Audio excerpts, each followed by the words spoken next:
Bismillahirrahmanirrahim. Assalamualaikum warahmatullahi wabarakatuh. Alhamdulillahilladzi ja'ala syahr Ramadhana syahrul siyam wassalatu wassalamu ala khalqil anam Muhammadin sallallahu alaihi wasallam. Subhanaka la ilma lana illa ma 'allamtana innaka antal alimul hakim wa tub 'alaina innaka antat tawwabur rahim. Amma ba'd. Yang kami hormati pimpinan RSUD Selasih beserta anggota, kemudian para tenaga medis, para bapak dokter, ibu dokter, kemudian para pegawai administrasi, semua hadirin Bapak Ibu yang insya Allah kita semua dimuliakan Allah Subhanahu Wa Taala. Bersyukur kita kepada Allah dan mengucapkan Alhamdulillahirabbil alamin. Di sore ini kita bisa berkumpul di acara yang mulia, acara silaturahim, acara buka bersama. Mudah-mudahan kebersamaan kita mendapatkan berkah dan ridho dari Allah Subhanahu Wa Taala. Amin ya rabbal alamin. Shalli salam Allahumma shalli ala sayyidina Muhammad wa ala ali sayyidina Muhammad. Assalamualaikum ya Rasulullah, assalamualaikum ya Habibullah. Bapak Ibu yang dimuliakan Allah Subhanahu Wa Taala, alhamdulillah kita sudah di Ramadan yang ke berapa nih Bu? Berapa Bu? 26 atau 24? Ini gagal THR turun dan hitungannya meleset dong kan. Biasanya mama nih nggak salah hitung, bapak salah hitung ya. Tapi kali ini lain pula ibu-ibunya nih. Saya sudah 24 ya kalau nggak salah ya. Insya Allah sebentar lagi ya akan finishing. Jadi apa tema yang paling baik pada kesempatan ini? Yang pertama adalah tema kita yaitu tentang melestarikan Ramadan. Rasa-rasanya kita inginnya satu Ramadan itu penuh Bu, ya enggak? Full 1 tahun. Tapi itu mustahil ya. Sebab apa? Bulan puasa itu sangat terasa suasana kebersamaannya. Bagaimana tidak di masjid-masjid, musola-musola terdengar kalimat-kalimat thayyibah. Subhanal malikil quddus. Ya mungkin Bapak Ibu memang misalkan tugas, tapi setidaknya telinga kita terdengar ya enggak dari masjid itu. Subhanal malikil ma'bud, subhanal malikil hayyil ladzi la yanamu wa la yafutu abada, dan seterusnya. Dan ini momen hanya setahun sekali. Jadi kemarin saya ngisi safari Ramadan di Estate Basrah. Jadi luar biasa. Ada anak muda bertanya, Pak Ustadz, kenapa bulan Ramadan itu hanya setahun sekali? Kenapa nggak tiap bulan saja ya gitu?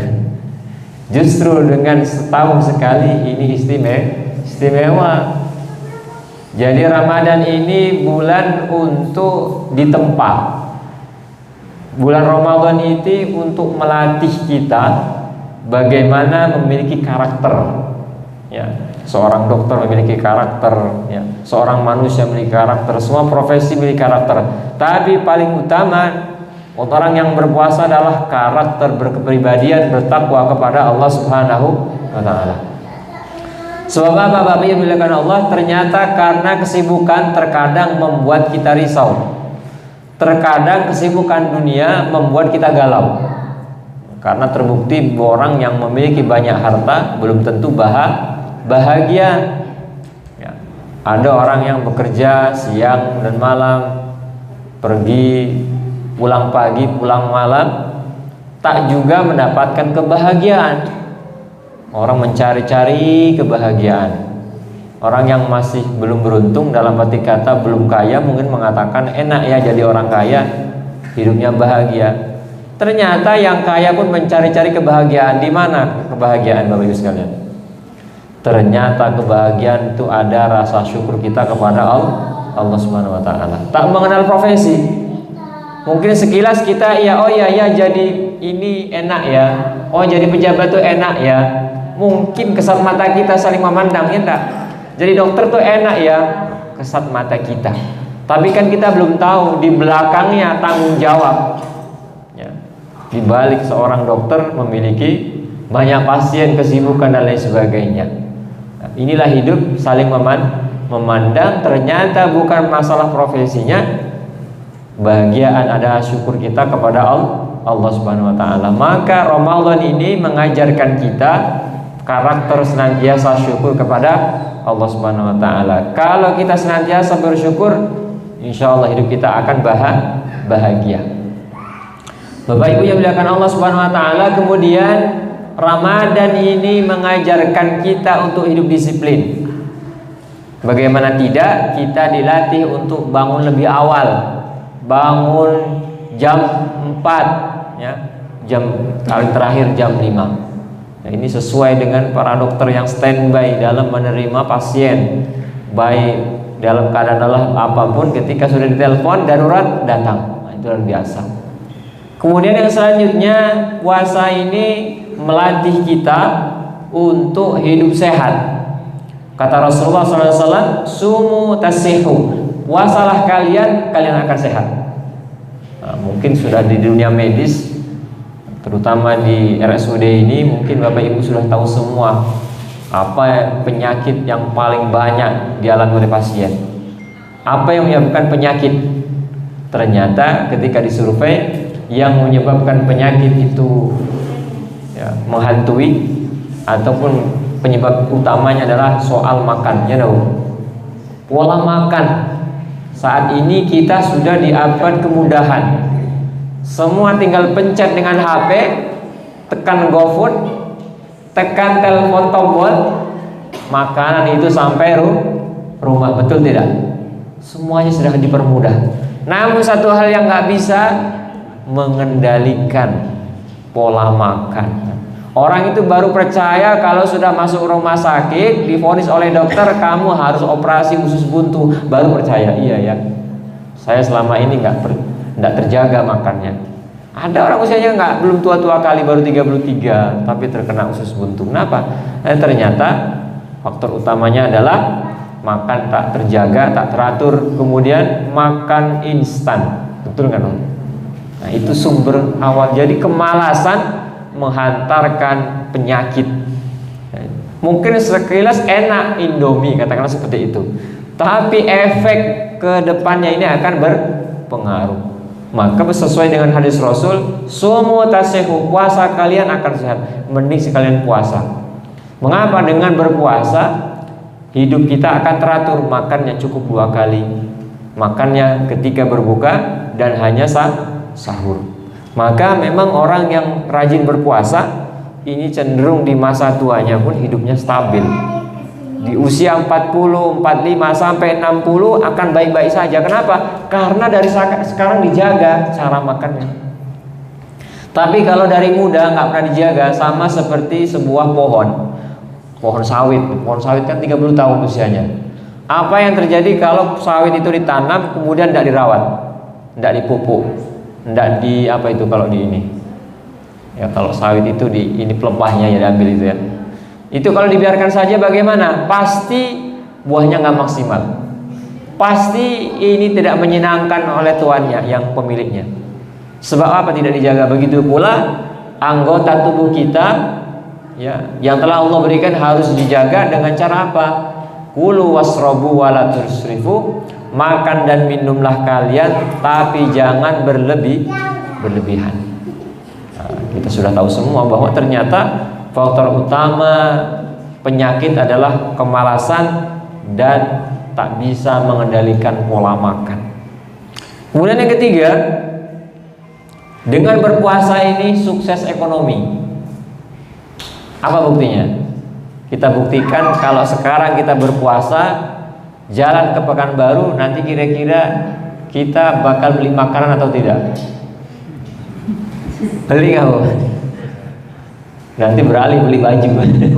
Ini yang buat kantong jempol. Tapi yakinlah, kalau kita berprinsip perbanyak puasa, insya Allah nggak banyak jajan. Nah, sekarang kan makan itu kan yang penting enak, kata lisan atau kata lidah. Tidak berpikir bagaimana efek setelah makan.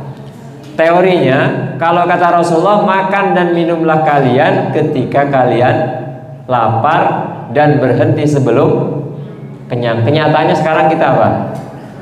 Makan sebelum lapar, berhenti setelah. Betul lah. Inilah yang mempercepat kematian kita semua. Berarti kita sudah sangat jauh dari ajaran Rasul. Jadi kalau boleh kita ambil tarik benang kesimpulan, puasa itu adalah kunci sukses dunia, sukses akhirat. Saya ulangi, puasa itu kunci sukses dunia, sukses akhirat. Sukses ibadah, sukses akhirat. Sukses dunia, puasa mengajarkan kita segalanya. Sukses waktu kita, manajemen waktu, manajemen kesehatan, kemudian manajemen ekonomi, diatur keuangan kita. Karena dikendalikan nafsu kita. Jangan semuanya kita beli, ya kan? Sebagaimana berpuasa, jam 12 tadi rasanya pengen beli ini, beli itu, semua pengen kita beli. Tapi nanti ketika berkumandang azan maghrib, Allahu Akbar, Allahu Akbar, apa yang kita butuhkan, Bu? Hanya segelas air. Sisanya kemana kan? Nggak kemakan, bahkan terbuang. Berarti puasa ini adalah ibadah yang luar biasa. Memang berat, Ibu sekalian. Puasa itu ibaratnya tingkatan paling tinggi. Sholat selesai 5 menit, kemudian zakat selesai dengan membayar. Tapi puasa kita harus merasakan yang namanya lapar, haus. Maka puasa itu al-imsak, menahan, mengendalikan segalanya. Bahkan kata Imam Ghazali, puasa itu ada tingkatan, Bu. Tingkatan pertama puasa orang awam. Jadi kalau puasa kita hanya mendapatkan hak lapar dan haus saja, berarti puasa kita orang awam. Nah, sekarang boleh cek ibu-ibu ini di rumah di bulan Ramadan dengan tidak Ramadan, lebih boros atau lebih irit? Lebih boros. Sepakat semua boros ya. Borosnya kira-kira di mana, Bu? Belanja dapur. Berarti bulan puasa kita masih pelampiasan nafsu makan. Iya kan? Loh iya, berarti kita cuma geser waktu makan saja. Waktu nggak bulan puasa, makan kita jam 7. Tetapi ketika puasa makan kita jam 4. Kemudian nanti kita berbuka makan jam setengah 7. Ini bulan puasa kok malah menjadi pelampiasan nafsu. Berarti puasa kita baru tingkatan puasa orang awam. Kemudian tingkatan yang kedua, puasa itu adalah puasanya khusus istimewa. Bagaimana itu orang yang bisa mengendalikan telinganya, bisa mengendalikan penglihatannya, bisa mengendalikan lisannya untuk tidak berkata yang buruk, berghibah, berdusta, berbohong, lain sebagainya. Ini tingkatan puasa orang yang kedua. Dia puasa tidak makan, tidak minum, juga puasa anggota tubuhnya tidak berbuat kemaksiatan. Kemudian yang ketiga, kata Imam Ghazali, adalah puasa khususil khusus, puasa yang sangat istimewa. Siapakah mereka orang yang mendapatkan puasa istimewa, sangat istimewa? Yaitu orang yang puasa menahan haus, lapar dan dahaga, puasa anggota tubuhnya, dan puasa hatinya dari kepentingan dunia. Artinya apa? Senantiasa hanya bergantung kepada Allah Subhanahu wa ta'ala. Bagaimana pekerjaannya, bagaimana pengabdiannya, lillah, hanya untuk Allah, tidak untuk kepentingan yang lain. Dan ini adalah makom derajat yang paling tinggi. Maka Bapak Ibu yang dimuliakan Allah Subhanahu wa ta'ala, Ramadan ini rasa-rasanya pengen kita setiap hari Ramadan. Tetapi kita bisa menjadikan semua hari satu tahun Ramadan dengan cara apa? Budayakan bulan Ramadan di luar bulan Ramadan. Geliat ibadah kita, geliat sedekah kita, geliat silaturahim, geliat yang lainnya pun harus dilestarikan di luar bulan Ramadan. Maka dengan melestarikan kita budaya yang baik, insya Allah kita semua akan mendapatkan kesuksesan dunia dan akhirat. Amin amin ya rabbal alamin. Bapak Ibu yang dimuliakan Allah Subhanahu wa taala. Jadi puasa ini kemudian setelah kita berpuasa 30 hari nanti ada yang disebut dengan takbiran. Allah Ta'ala berfirman, walitukmilul iddata walitukabbirullah. Kemudian kalian sempurnakan puasa selama 29-30 hari, walitukabbirullah, dan pada malam terakhirnya selesai Ramadan nanti kita semua tukabbir, bertakbir kepada Allah. Allahu akbar, Allahu akbar, Allahu akbar. La ilaha illallah, wallahu akbar. Allahu akbar walillahil hamd. Apa artinya? Maha besar Allah. Ya. Kita ini kecil semua. Kita ini kerdil semua. Baru dikasih virus corona sudah ribut kita. Sudah takut kematian. Corona pun bervariasi, muncul delta dan seterusnya. Takut kematian dan seterusnya. Itu menandakan Allah lah yang besar, kita ini kecil. Dan sampai sekarang jenis corona ini tidak nampak, sehingga karena kita semua pakai masker. Artinya dengan berpuasa kita sadar diri bahwa kita ini makhluk yang sangat kecil di hadapannya. Kita tak punya kuasa, kita tak punya kekuatan. La ilaha illallah, tiada Tuhan selain Allah. Ya. Jadi setelah kita berpuasa, kemudian kita menyatakan diri bahwa tiada Tuhan selain Allah. Kemudian Allah akbar walillahil hamd. Segala puji hanya milik Allah. Segala puji hanya milik Tuhan semesta alam. Apa yang kita banggakan manusia? Tidak ada, Bapak Ibu sekalian. Dunia ini kan hanya gantian. Kemarin kita masih remaja, kemarin kita masih anak-anak. 10 tahun kemudian kita sudah menjadi orang tua.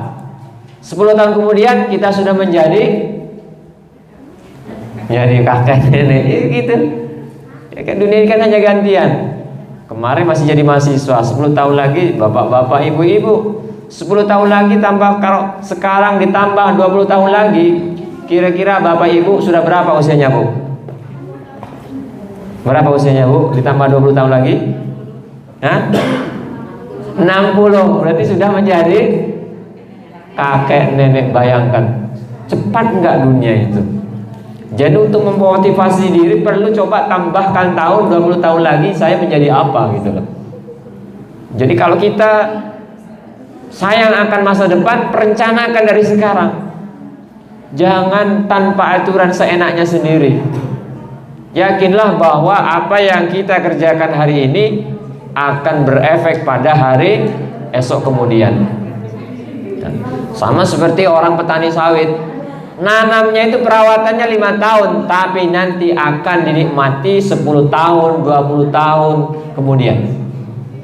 Jadi kalau kita sekarang nggak mau teratur, maka jangan harap nanti di masa tua kita akan bahagia.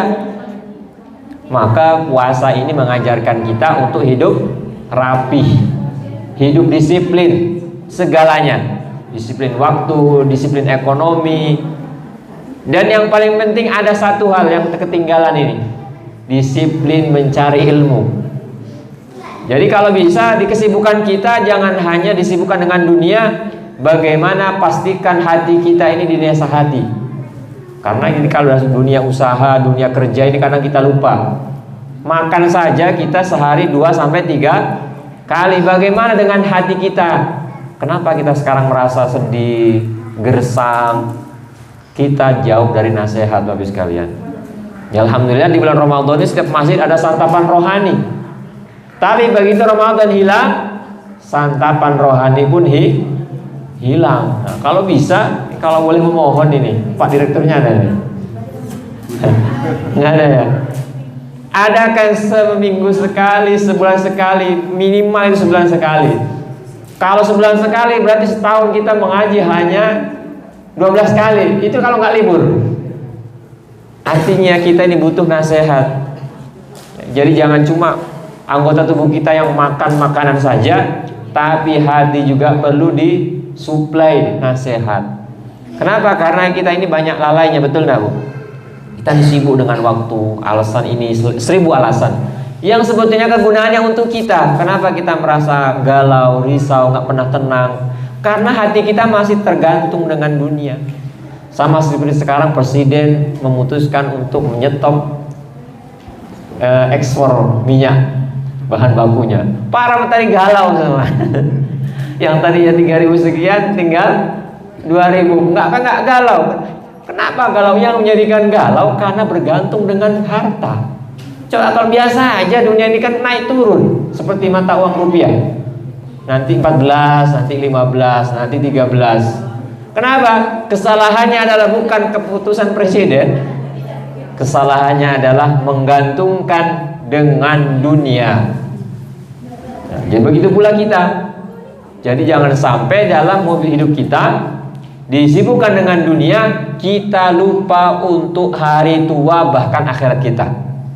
Jadi puasa itu untuk mereview, untuk mengingat kembali apa tujuan kita diciptakan oleh Allah SWT. Artinya ingat hari tua dan hari esok, yaitu kita sepakat bahwa adanya kehidupan setelah kematian. Maka orang yang paling sukses adalah orang yang bisa mempersiapkan hari esoknya, baik hari esok untuk dunia maupun hari esok untuk akhirat. Maka mudah-mudahan dengan Ramadan tahun ini kita bisa kembali kepada fitrah kita, yaitu bahwa kita membutuhkan Allah sebagai Tuhan kita semua. Kemudian yang kedua, setelah kita menyadari bahwa Tuhan kita, mari kita patuhi segala aturan. Yakinlah bahwa semua yang telah Allah perintahkan, yang Tuhan perintahkan kepada kita, itu memiliki banyak fungsi. Ibadah sholat, fungsi komunikasi. Zakat, fungsi sosial kita kepada orang-orang yang di bawah kita. Boleh kita bayangkan kalau kita puasa saja rasanya lapar, bagaimana dengan saudara kita yang tidak bisa makan, nggak dapat beras. Dengan berpuasa kita jadi iba. Kasihan ya. Apalagi sekarang serba mahal, bagaimana orang-orang yang nggak dapat masukan, bagaimana orang yang nggak dapat THR. Nah itu justru dengan berpuasa timbullah nilai sosial kita lebih sayang dengan sama manusia. Yakinlah Bapak Ibu, mulianya kita dengan memuliakan manusia. Contoh begini, seorang pedagang dikatakan sukses itu kapan? Ketika jualannya laku, betul enggak? Tapi kalau pedagang kemudian tidak ada yang beli, kira-kira punya baik masukan enggak? Artinya kita bisa sukses, ingat, karena ada orang lain. Atau bahasa mudahnya, semakin banyak orang berobat, semakin banyak pemasukan, kan gitu loh. Artinya kita harus memuliakan manusia. Sama seperti saya di Alhamdulillah dengan Ramadan, banyak panggilan, banyak pemasukan, kan gitu. Artinya hubungan kita sama manusia kalau baik semakin baik. Tapi kalau dengan manusia kita, mohon maaf, terlalu perhitungan, terlalu keduniaan, ini nggak akan mendapatkan efek yang baik. Jadi ingat bahwa kalau hidupmu ingin mulia, maka muliakan manusia. Irhamu ma fil ardi yarhamukum fis sama. Kalau kalian sudah memuliakan dengan penduduk yang ada di muka bumi ini, akan Allah muliakan oleh para makhluk yang ada di langit. Nah, jadi artinya puasa ini melatih kita untuk berjiwa sosial juga. Mari kasihi orang yang di bawah kita, anak yatim, orang miskin, dan seterusnya. Keluarkanlah zakat yang mana insya Allah itu untuk kemaslahatan umat, terutama orang-orang yang belum beruntung. Berapa menit lagi nih? 6 menit lagi ya. Jadi semua syariat itu ternyata kalau kita gali memiliki hikmah yang sangat luar biasa ya. Mungkin orang yang belum punya iman, puasa itu menyiksa. Bukan. Puasa itu bukan menyiksa.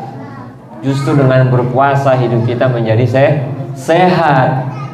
Dengan berpuasa kita semakin dekat dengan Yang Maha Kuasa. Dengan berpuasa kita semakin taat. Dengan berpuasa orang memiliki karakter. Jadi dengan berpuasa kita memiliki keimanan yang kuat.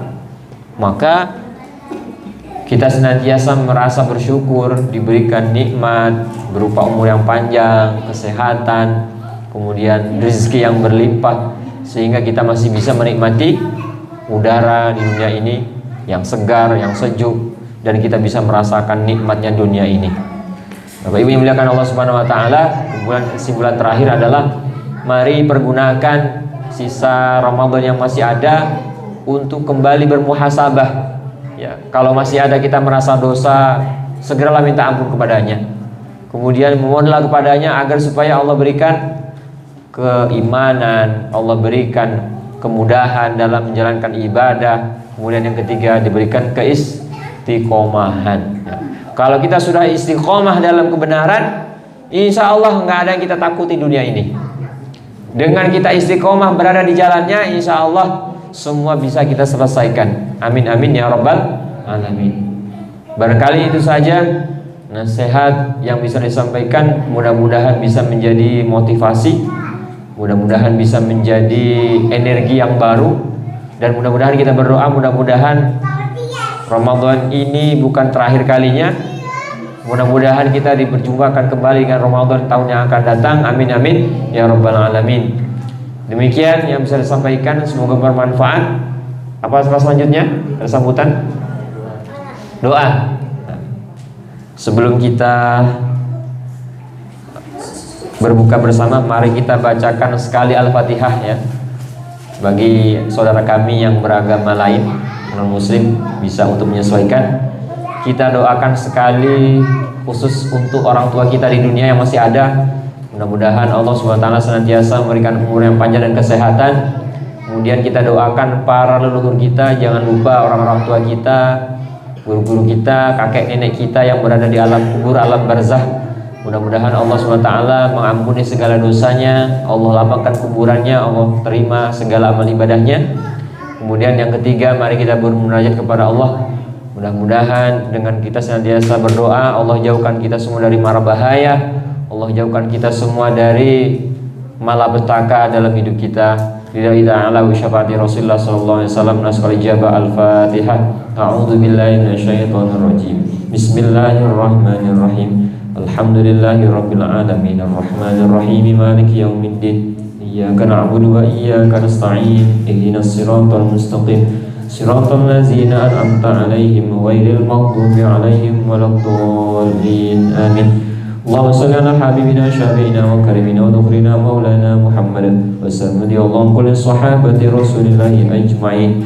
Hamdan na'imin, hamdan syakirin, hamdan hamidin, hamdan yuafi ni'amahu wa yukafi'u mazidah. Ya Rabbana lakal hamdu kama yanbaghi karim wa 'azimi sultanik.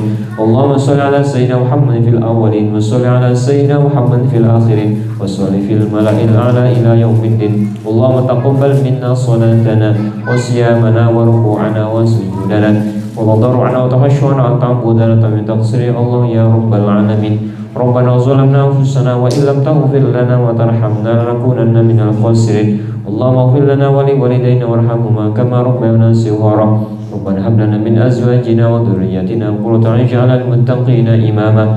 Rabbana atina fid dunya hasanatan wa fil akhirati hasanatan wa qina azabannar. Subhana rabbika rabbil izzati amma yasifun wa salamun alal mursalin walhamdulillahi rabbil alamin. Al-Fatihah. A'udzu billahi minasyaitonir rajim. Bismillahirrahmanirrahim. Alhamdulillahi rabbil alamin arrahmanir rahim maliki yaumiddin. Iyyaka na'budu wa iyyaka nasta'in. Ihdinas siratal mustaqim.